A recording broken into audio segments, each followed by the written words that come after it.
Guys, Kenny here reporting for Ibrox Stadium for the Rangers Rabble Podcast. What can I say about today's performance against Falkirk today? It was absolutely disgusting. I think there's a lot of the players today really need to get a look at themselves. Just in a rundown of the match, I think from the very word go you could see that Rangers were running out of ideas. I think basically the right wing, the left wing, there was nothing, there was no progressive football. There was always sideways passing. Listen, there was lots of possession, but there was no positivity or any imagination in where that play was going to come from. I feel some of those players let us down today, especially in the wings. I think Barami, you've seen one or two little isolated bits of skill, but few and far between. I mean, what you saw today, there was an incident where he took two players on, got the ball into the box, and I think if that happens 85 minutes of a game, you're getting loads of chances. Sitting behind the goals in the first half, I noticed that Ant-Man had a few opportunities for the ball to get played within the channel for him to overlap and get the ball. It was either he waited on his run and held it far too long, so he was then bunched up with the midfield with Connor Barron, or B, he never made the run, and then that was causing confusion between the midfield whether he was going to make the run or he wasn't going to make the run. Defensively, if you want any kind of shining light on this, I would feel that maybe Fernandes and Giga weren't too bad at all together. I think that's the only thing I can say about the full match. We offer absolutely nothing up front, guys. The striking in this club is non-existent. Majowski's running about all over the place. At one point in the second half, he was in our midfield, and I do believe that our striking options are very, very few and far between.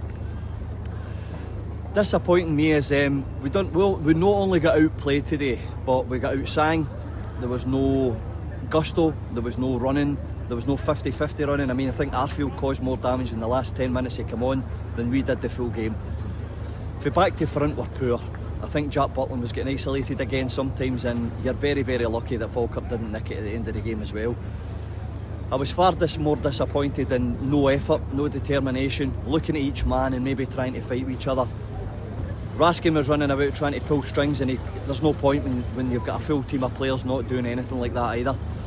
For any one of us or any of you that saw the game today live, I'm sure you'll be very, very disappointed in this Rangers team, because there was a lot of possession with absolutely no imagination of how to get a progressive game underway.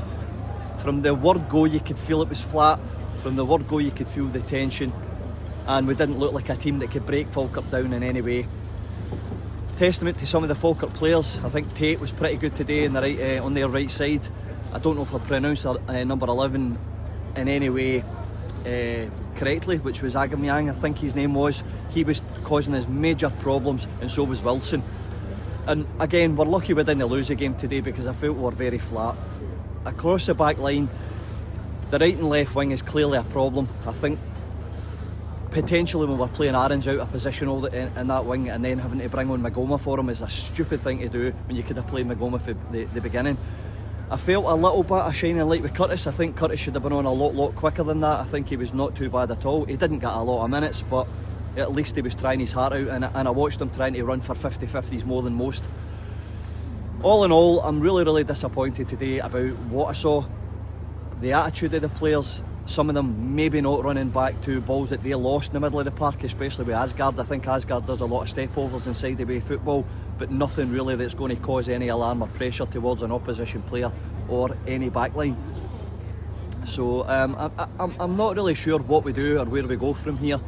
It was always coming because we were nicking little goals and we were winning games by little nicks. That's okay if you're sitting top of the league and you're having to go to teams that are sitting back on you, but I do feel that this is definitely a regression. And again, that's the first time I've seen a Danny Rule team really running out at least 2 or 3 chances per game. We don't seem as if we've got any imagination in the box. We don't have any progressive man marking or anything like that, and it's really, really worrying. So again, I don't understand where we get this sort of attitude from. I've no idea where we go from here. I think Danny Rule's substitutions told you he was running out of ideas as well. And I don't think many players offered a lot today.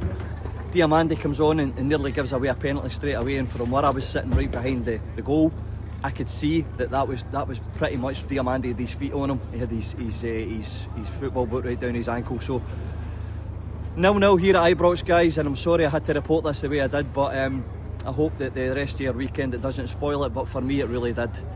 Please, if you can, click subscribe to the Rabble Network. everything's in the description below you. You've got loads of live content, better than this hopefully, and more productive and positive news. But a very, very sad and disappointed Kenny reporting from Ibrox Stadium for the Rabble Network. Thanks again and enjoy the rest of your weekend.